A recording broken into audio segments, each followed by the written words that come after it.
இது வரைக்கும் டீலக்ஸ் ரங்கோலி சேனலை சப்ஸ்கிரைப் பண்ணாதவங்க சப்ஸ்கிரைப் பண்ணிக்கோங்க.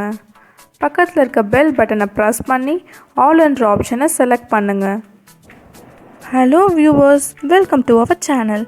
இன்றைக்கி நம்ம முருங்கைக்கீரை சூப் வைக்கிறது எப்படின்னு பார்க்கலாம்.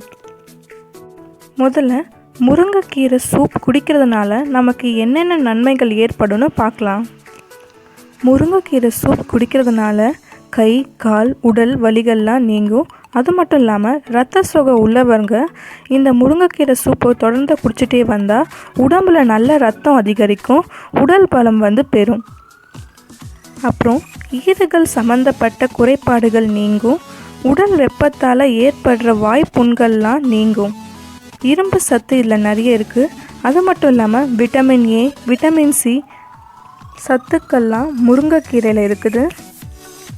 அப்புறம் முடி உதிர்வது, முடி நரைப்பது போன்ற பிரச்சனைக்கெல்லாம் முருங்கைக்கீரை சூப் ஒரு அருமையான மருந்து.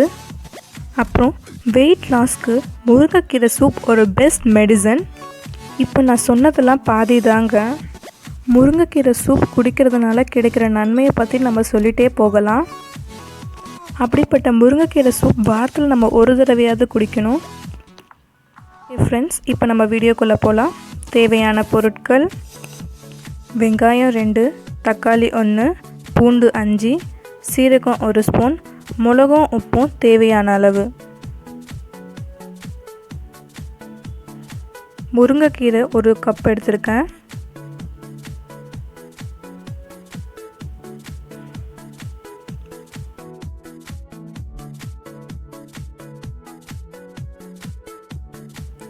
இப்போது வெங்காயம், தக்காளி அரிஞ்சு வாஷ் பண்ணி வச்சுருக்கேன்.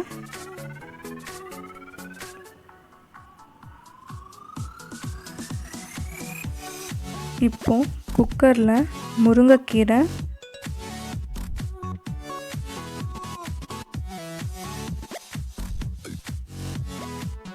உப்பு, மிளகு, சீரகம், வெங்காயம், தக்காளி இது எல்லாம் போட்டுட்டு கொஞ்சமாக தண்ணி ஊற்றிக்கலாம்.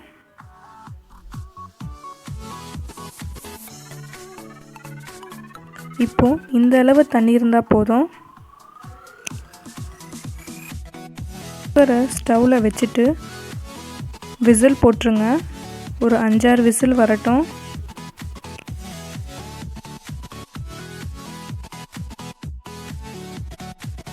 ஆறு விசில் வந்துடுச்சு. பாருங்கள், நல்லா குக் ஆகிட்டுருக்கு. இப்போது இந்த தண்ணியை தனியாக எடுத்துக்கலாம். பாருங்கள், இந்த தண்ணி தனியாக எடுத்துட்டேன். இப்போ அந்த முருங்கைக்கீரை, தக்காளி, வெங்காயம் போட்டு அடைச்சிக்கலாம். நீங்கள் அந்த தண்ணியை மட்டுமே கூட தனியாக குடிச்சிக்கலாம். இல்லைன்னா இப்போ நான் பண்ணுற மாதிரி கூட பண்ணலாம். இதுலேயும் இன்னும் கொஞ்சம் சத்து இருக்கும். அதனால் இதையும் நம்ம அரைச்சி அதில் மிக்ஸ் பண்ணிக்கலாம். பாருங்கள், இப்போ அரைச்சி எடுத்துகிட்டு வந்துட்டேன். இப்போது இந்த தண்ணியில் மிக்ஸ் பண்ணிடலாம்.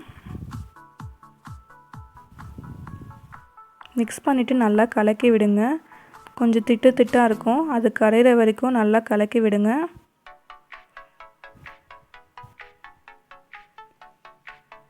அவ்வளவுதான் ஃப்ரெண்ட்ஸ், ஹெல்த்தியான முருங்கைக்கீரை சூப் ரெடி ஆகிடுச்சு. இந்த சூப்பை காலையில் குடித்தோன்னா நம்ம ரொம்ப சுறுசுறுப்பாக ஃபீல் பண்ணுவோம். ஓகே ஃப்ரெண்ட்ஸ், இந்த வீடியோ உங்களுக்கு பிடிச்சிருந்தா லைக் பண்ணுங்கள், ஷேர் பண்ணுங்கள், சப்ஸ்கிரைப் பண்ணுங்கள். மறக்காமல் பக்கத்தில் இருக்க பெல் பட்டனை ப்ரெஸ் பண்ணுங்கள். இந்த ரெசிபியை ட்ரை பண்ணிவிட்டு எப்படி இருந்துச்சுன்னு மறக்காமல் கமெண்ட் செக்ஷனில் கமெண்ட் பண்ணுங்கள். தேங்க்ஸ் ஃபார் வாட்சிங்.